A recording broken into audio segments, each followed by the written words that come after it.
نور حياتك بالهدى واسلك طريق التائبين وعمر فؤادك عن البراء بن عازب قال: كنا في جنازة مع النبي صلى الله عليه وسلم، في جنازة رجل من الأنصار، وجلسنا عند القبر ولم يلحد بعد، فكانت بيده صلى الله عليه وسلم عصا نكت بها على التراب 3 ثم قال: استعيذوا بالله من عذاب القبر، استعيذوا بالله من عذاب القبر. ثم قال: إن العبد المؤمن إذا كان في إدبار من الدنيا وإقبال من الآخرة، يعني في ساعات الاحتضار، جاءته ملائكة بيض الوجوه كأن وجوههم الشمس، معهم كفن من أكفان الجنة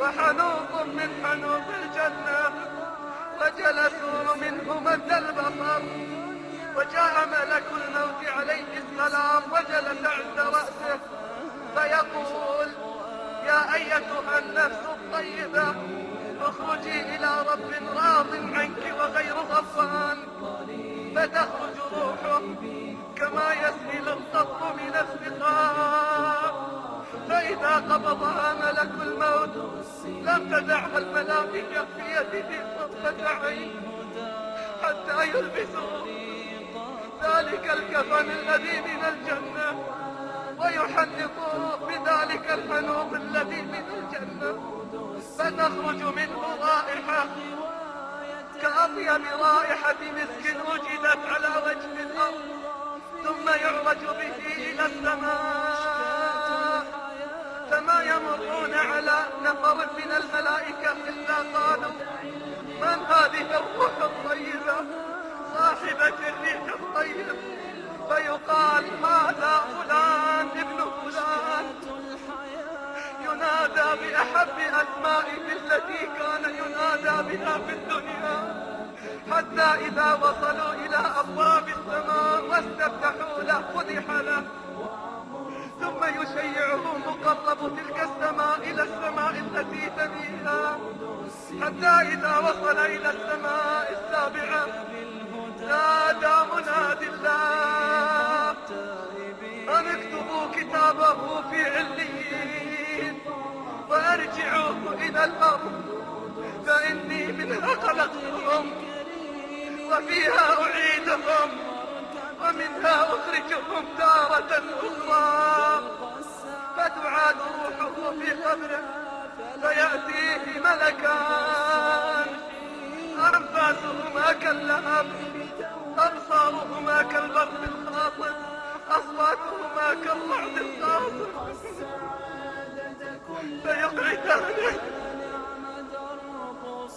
فيقعدانه فيقولان له: من ربك وما دينك ومن هو ذلك الرجل الذي بعث فيكم؟ أما المؤمن فيقول: ربي الله حقا ونبي محمد صدقا وديني الإسلام. فيقال له: وما علمك؟ فيقول: تعلمت القرآن وعملت به. فتظهر النتيجة.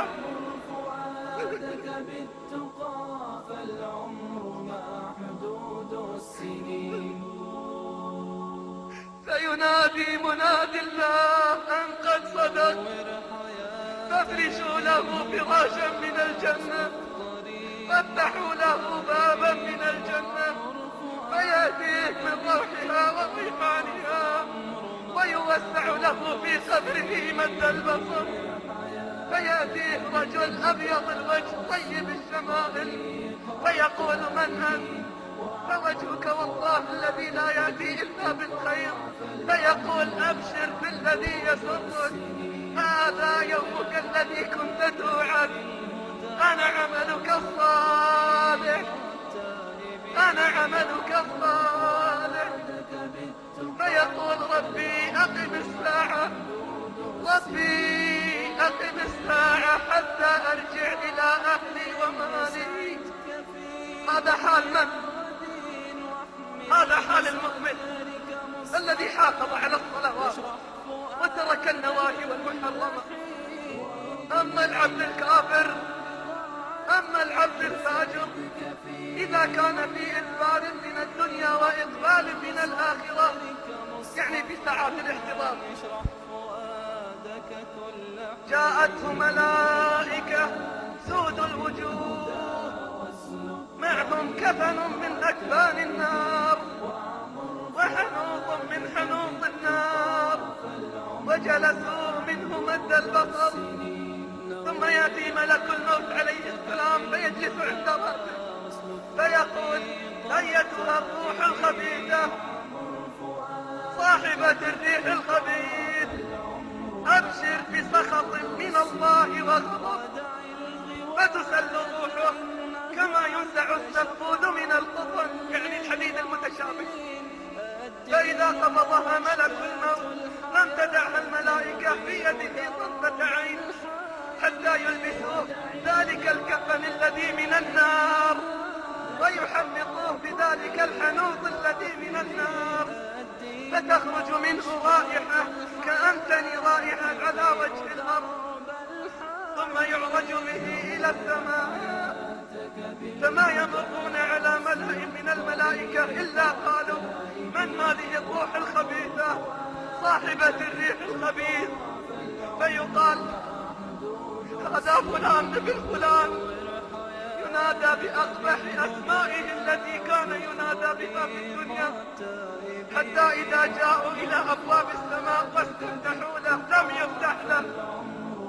ثم قرأ صلى الله عليه وسلم: إن الذين كذبوا بآياتنا واستكبروا عنها لا تفتح لهم أبواب السماء ولا يدخلون الجنة حتى يلج الجمل في سم الخياط.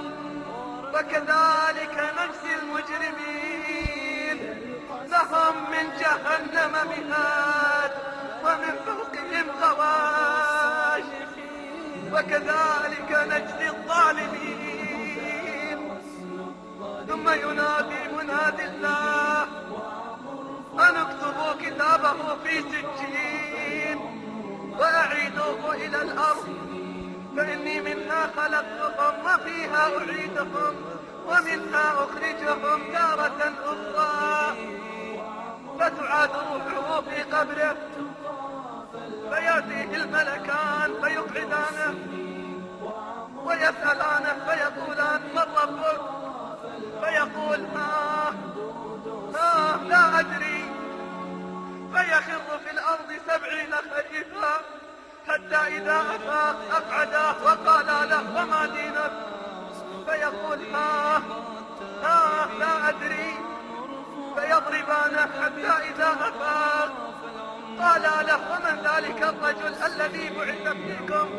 فيقول: سمعت الناس يقولون كذا وكذا. فيقال له: لا دريت ولا تليت. فتظهر النتيجة، ينادي منادي الله: أن كذب، فافرشوا له فراشا من النار والبسوه لباسا من النار وافتحوا له بابا من النار، فيضيق عليه في قبره حتى تختلج أضلاعه. فيأتي رجل قبيح المنظر قبيح الدين فيقول: من أنت؟ فوجهك والله الذي لا يأتي إلا بالشر. فيقول: أبشر بالذي يسوءك، هذا يومك الذي كنت توعد، أنا عملك السيء، أنا عملك السيء. فيقول: ربي لا تقم الساعة، ربي لا تقم الساعة، ربي لا تقم الساعة. هذا حال من؟ حال الذين ضيعوا الصلوات وارتكبوا الفواحش والمنكرات. حالهم: يا ليتنا أطعنا الله وأطعنا الرسول. حالهم: يا ليتنا نرد فنعمل غير الذي كنا نعمل. حالهم: يبكون فلا يستجاب لهم، ينادون فلا يسمع كلامهم. ألم نعمركم ما يتذكر فيه من تذكر وجاءكم جاءكم النذير فذوقوا فما للظالمين من نصير.